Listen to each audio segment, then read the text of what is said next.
Vous, c'est vraiment un festival de chiffres. On va juste revenir. La vidéo de Bella sur Internet, elle a été vue par combien de personnes? Je ne sais plus exactement, mais on a passé la barre des 210 millions, 215 millions. 210 millions de vues. Ouais, à peu près, on n'est pas loin. On est, enfin, peut-être même plus loin. Qu'est-ce qui fait que ce succès est là aujourd'hui? C'est le métissage, c'est cette musique qui nous fait danser, qui nous donne le sourire, qui touche les jeunes, on le voit, les blacks, les blancs. Dans vos concerts, il y a des gamins, il y a leurs parents. Dans un premier temps, je pense que c'est ça. Et c'est aussi, je pense, avec la section d'assaut, cette image qu'on a donnée du rap, on a proposé un rap un peu plus ouvert, un peu moins agressif. Ouais. Et je pense que ça a séduit pas mal de gens. Et les gens se sont ouverts à cette musique. Ce qui en fait aujourd'hui, je pense, la musique numéro 1 en France, quoi. La musique urbaine en France. C'est vraiment c'est exceptionnel. On dit souvent que la vie politique, elle est complètement fermée, un peu conservatrice. Du côté du rap, c'est pas mal non plus, parce que quand, justement, vous avez commencé à connaître ce succès, il y a eu quelques tacles sur une musique trop lisse, trop douce. Ça vous a gêné ou finalement, vous le revendiquez? Honnêtement, non, ça ne me gêne pas du tout.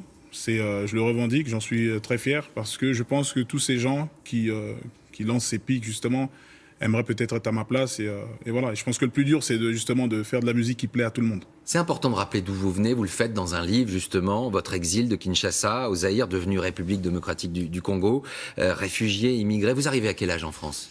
2 ans et demi. Vous allez connaître quoi? Les squats? Je vais connaître les squats, l'aide sociale à l'enfance. Je suis placé dans des foyers, internats, etc. Ça dure quelques années. Ensuite, j'arrive à Paris. Je fais donc les cours préparatoires, le CP, etc. Et c'est de là que vraiment tout part, quoi. Je découvre Paris. Quand vous avez vécu cette précarité, est-ce que vous avez été sur le fil? Vous auriez pu tomber de l'autre côté, avoir ce qu'on appelle la haine en soi? Oui, tout à fait. Parce que forcément, hein, j'étais un enfant de la rue. Donc dans la rue, tu vois toutes sortes d'oiseaux passer. Hein. Donc j'ai été à deux doigts d'aller de l'autre côté, du côté obscur de la force, j'ai envie de dire. Donc tout ce qui est drogue, violence, braquage, j'ai grandi avec des gens de cette espèce-là aussi, quoi. C'est la musique qui vous sauve? C'est la musique. Moi, j'étais vraiment un passionné. Et j'ai tout de suite été séduit. J'ai découvert le rap américain, ensuite le rap français. Et tout de suite, ça m'a pris beaucoup de temps. Vous vous souvenez de ce jour, lors d'une fête de fin d'année, où vous vous mettez à chanter Pavarotti? Là aussi, ça marque les esprits. Ouais, ça choque. Ça choque? Ça choque parce qu'on ne se dit pas qu'un type comme moi puisse être séduit par du Pavarotti ou ce genre de musique. Ça vous arrive encore de chanter un peu Pavarotti sur scène? J'étais en Italie il n'y a pas longtemps, ils ne m'ont pas demandé de chanter.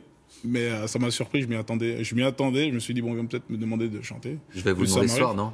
Je vous demande pas ça ce soir. Ce soir? Ouais. Ah, vous allez me faire le coup. Un petit mot, un petit... Le problème, c'est que je raconte un peu n'importe quoi, donc que les Italiens me pardonnent. Oh, je pense qu'ils vont vous pardonner.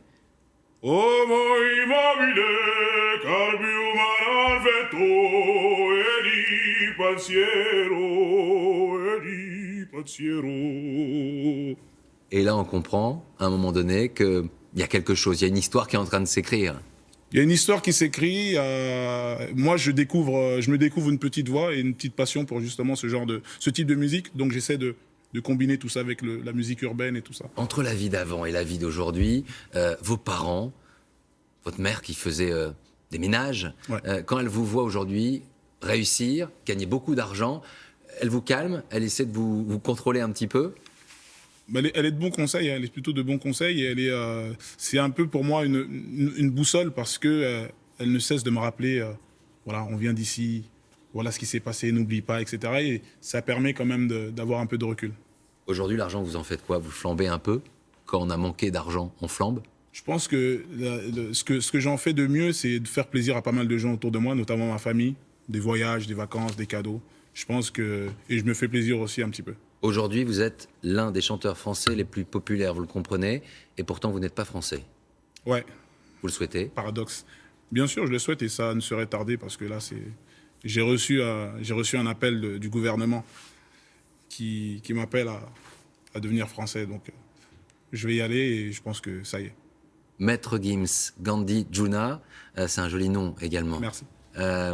Daft Punk, ils ont un casque, vous avez des lunettes. Ouais. Est-ce qu'on peut voir finalement Gandhi Juna derrière ses lunettes sur un plateau de télévision? Bien sûr, tout de suite. D'accord, ok. C'est un bon principe finalement pour être un peu plus tranquille dans la rue? Ouais, exactement. J'assume pas en fait bizarrement, j'assume pas tout ce succès. Je suis un peu Merci d'être timide. venu nous rendre visite. Merci sur à ce vous. plateau. Merci, c'est un honneur. Votre musique, chanson originale de l'année, Maître Gims, en concert le 18 mars à Paris et plein d'autres dates. Un mot de football, en bref.